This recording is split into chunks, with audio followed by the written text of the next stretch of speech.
મિત્રો, જય શ્રી કૃષ્ણ, રાધે રાધે. આજના નવા વિડીયોમાં ફરી તમારું સ્વાગત છે. મિત્રો, આપણે લાસ્ટ વિડીયોમાં વાત કરી કે ગુરુ રાહુ ચાંડાલ દોષ વિશે. હવે આજના આ વિડીયોમાં આપણે ગ્રહણ દોષ વિશે વાત કરવાના છીએ. ઘણીવાર મિત્રો તમે સૂર્યગ્રહણ, ચંદ્રગ્રહણ સાંભળ્યું હશે. કહેવાય છે કે જ્યારે સૂર્યગ્રહણ થાય ત્યારે સૂર્ય ભગવાનને પણ થોડી ઘણી તકલીફ, સમસ્યા કે પીડા ભોગવવી પડતી હોય છે. સેમ જ્યારે ચંદ્રગ્રહણ થાય ત્યારે ભગવાન ચંદ્રને એમ કુંડળીની અંદર ગ્રહો થકી ગ્રહણ થતું હોય છે. જ્યારે વિશેષજ્ઞ જોતા હોય ત્યારે કહેવાય છે કે કુંડલીની અંદર ઘણા બધાને ગ્રહણ યોગ હોતો હોય છે. તો કયા કારણોસર સર્જાય છે, આના ઉપાયો શું, આના લક્ષણો કયા, અને આમાંથી બચવા માટે આપણે શું કરવું જોઈએ, આજના વિડીયોમાં આ વિશે આપણે વાત કરવાના છીએ. રાહુ અને કેતુના લીધે આ યોગ, ગ્રહણ યોગ કુંડલીમાં જોવા મળતો હોય છે. જ્યારે આ યોગ હોય ત્યારે વ્યક્તિને સ્વાસ્થ્ય સંબંધિત બીમારીઓનો શિકાર થવું પડતું હોય છે. સાથે બીજા લક્ષણની વાત કરીએ તો પિતા સાથે મતભેદ ઘણીવાર આ જાતકોને થતા હોય છે.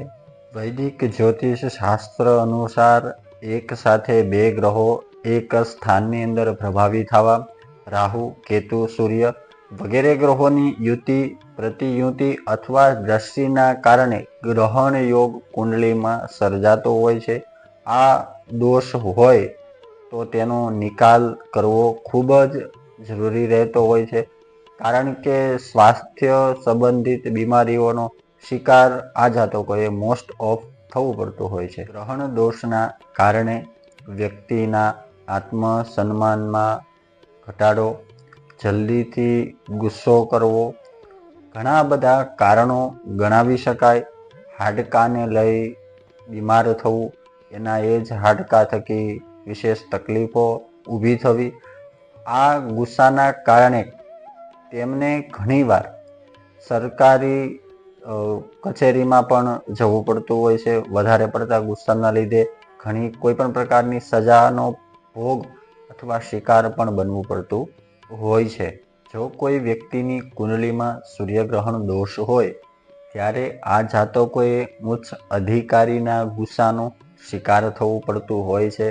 સાથે સાથે સરકારી કાર્યની અંદર ઘણી બધી અડચણો આ લોકોને આવતી હોય છે. આ યોગના કારણે ઘણીવાર કાર્યસ્થળ ઉપર પરાજય, સાથે સાથે સંબંધોની વાત કરીએ તો પિતા અને પુત્રનો અણબનાવ, મામા અને ભાણેજનો અણબનાવ કે ઘણા જૂના સંબંધો પણ એમાં તકલીફ અને તકરાર આ ગ્રહોને લીધે ભોગવવી પડતી હોય છે. કુંડલીમાં સૂર્યગ્રહણ દોષ હોય તો સર્વપ્રથમ એનું વિધિ પૂજા કરી, અનુષ્ઠાન કરી તેનું નિવારણ કરવું.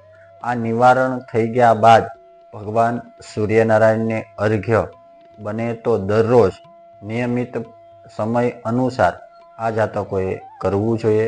વિશેષ પ્રકારે આ તકલીફ અને સમસ્યાઓ હોય તો પહેલાં અનુષ્ઠાન થઈ જાય બાદ જાતે કરવાના ઉપાયમાં નિત્ય ભગવાન સૂર્યનારાયણને અર્ઘ્ય અર્પણ કરવું.